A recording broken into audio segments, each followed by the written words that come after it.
Assalamualaikum warahmatullahi wabarakatuh. Kami dari kelompok 10 mata kuliah filsafat dakwah yang akan mempresentasikan materi tentang mengkritis problematika dakwah di Indonesia. Anggota kami terdiri dari 4 anak. Yang pertama yaitu saya sendiri, Tiara Hakiki.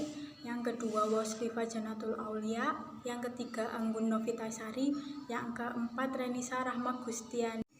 Poin pertama yaitu pengertian problematika dan dakwah.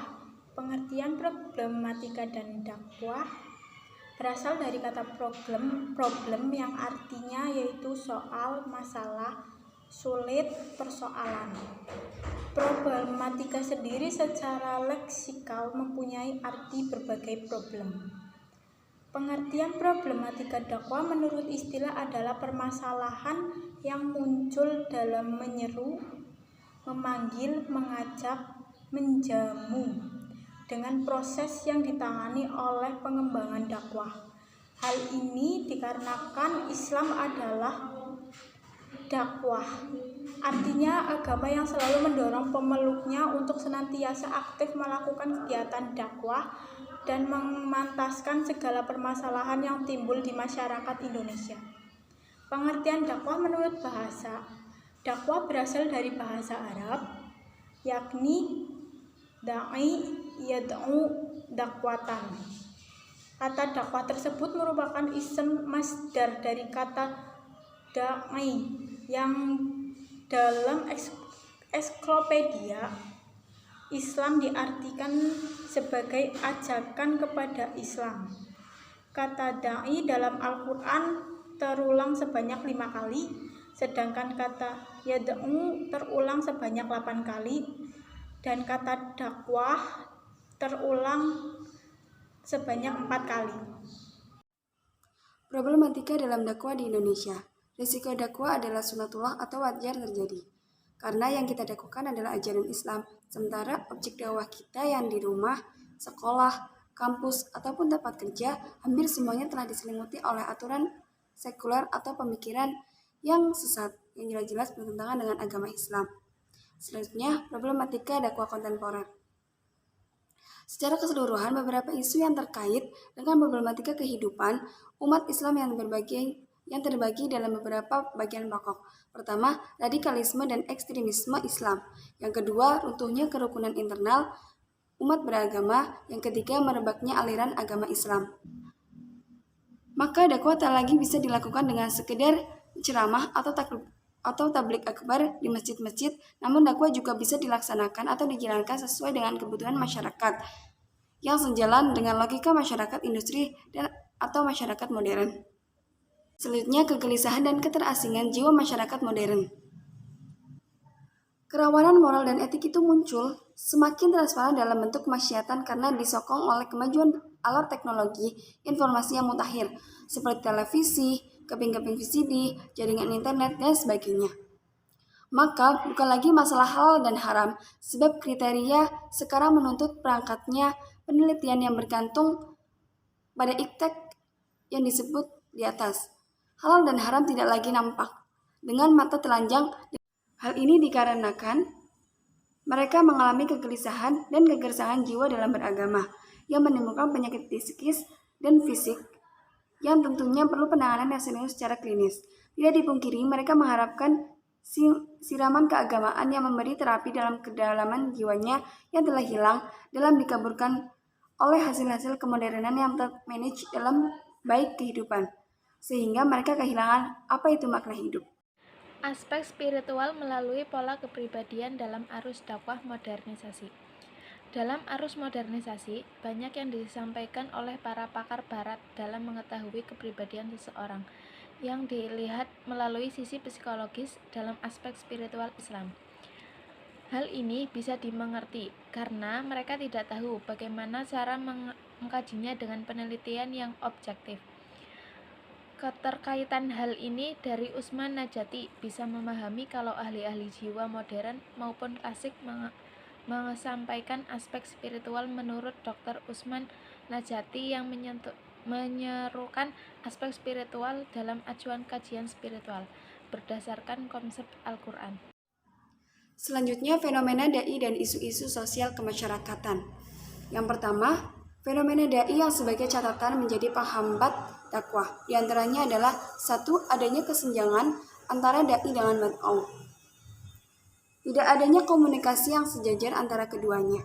Masyarakat terasa sungkan untuk mengadu masalah yang dihadapinya, sementara dai tidak tahu apa yang menjadi kebutuhan masyarakat. Dan nampaknya para dai menjadi pihak yang terlayani dan masyarakat menjadi pihak yang melayani. Yang kedua, krisis keteladanan. Sebelum mengajak, sebaiknya seorang dai lebih dulu melakukannya. Dan sekarang ini kita mengalami krisis figur seorang dai karena sebagian para dai tidak konsisten dengan apa yang diucapkan dan apa yang dilakukannya. Sehingga terkadang umat bingung dengan sikap dai tersebut. Yang ketiga, lemahnya strategi dakwah. Strategi dakwah yang dijalankan oleh para dai terasa hampa dan mendatar. Hal ini nampak bahwa kegiatan dakwah dianggap hanya sebatas ceramah di mimbar atau tablik. Namun, banyak bentuk-bentuk kegiatan dakwah yang memiliki varian-varian yang cocok untuk digunakan, baik lewat media, bisnis, sosial, budaya, dan lainnya. Selanjutnya, isu-isu sosial kemasyarakatan.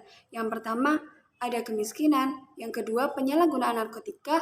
Yang ketiga, eksploitasi anak. Yang keempat, korupsi dan kolusi. Yang kelima, global warming. Yang keenam, fenomena bunuh diri. Dan yang terakhir, pelecehan seksual orang terdekat.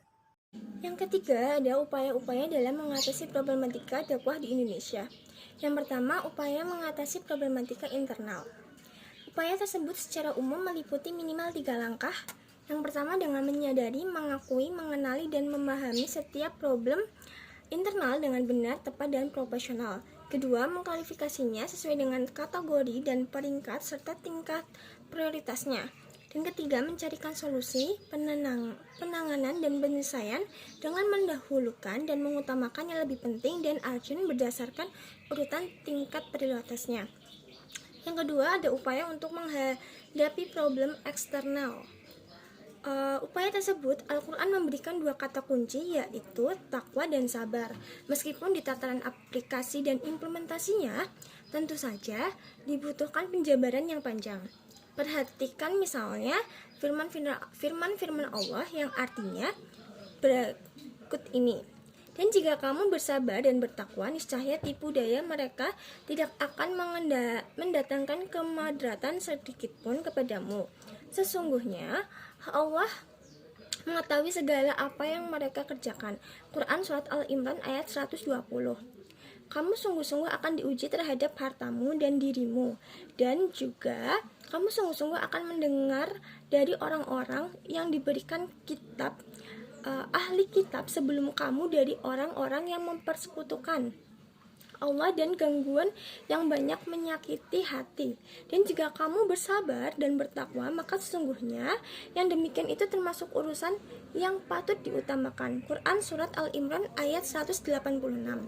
Yang ketiga, upaya menghindari konflik dakwah dan terjadi dalam tubuh umat Islam. Dengan melihat dinamika sosial yang terus bergulir ke arah modern dengan memiliki dampak yang besar dalam perubahan masyarakat, maka dakwah harus mengambil peran yang strategis untuk menghindari dampak negatif tersebut. Ada 5 langkah optimalisasi peran dakwah sebagai berikut. Yang pertama, penguatan materi dakwah dengan memasukkan materi sosial ke masyarakat seperti korupsi, kemiskinan, dan penindasan, serta isu-isu sosial yang merupakan realita hidup. Kedua, melakukan perubahan pada aspek metodologi dakwah, terutama dalam bentuk monolog untuk dialog, menjamin kemitraan dengan institusi IAIN dengan institusi lain dalam pembinaan yang dilakukan secara bersama-sama. Yang selanjutnya yaitu memperkuat kepribadian pada kaum terbatas, memberikan advokasi kepada masyarakat terhadap kasus-kasus yang dihadapinya. Baik, itulah penjelasan dari kelompok kami. Apabila ada kesalahan dalam berkata, kami mohon maaf. Sekian, terima kasih. Wassalamualaikum warahmatullahi wabarakatuh.